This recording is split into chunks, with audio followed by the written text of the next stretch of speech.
এক পাশে পড়ে আছে একটি নিস্তেজ শামুকের খোলস, আর ঠিক পাশেই থোকায় থোকায় ডিম। এটা কি শুধু কোনো দুর্ঘটনা, নাকি প্রকৃতির নির্দিষ্ট নিয়ম?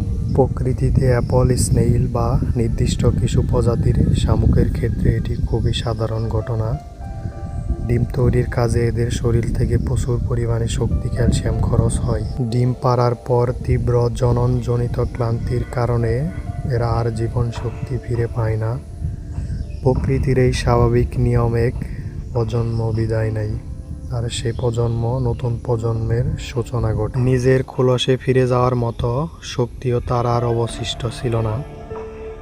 সন্তানদের আগমনে আলো দেখার আগেই সে নিজেই তলিয়ে গেছে চির অন্ধকারে। প্রথম দর্শনে এটাকে খুব সাধারণ দৃশ্য মনে হলেও এর পেছনে লুকিয়ে আছে এক চরম আত্মত্যাগের গল্প। প্রকৃতির এই নিস্তব্ধ আত্মত্যাগ আপনাকে কেমন অনুভূতির ছোঁয়া দিল? কমেন্ট বক্সে আপনার মতামত জানান।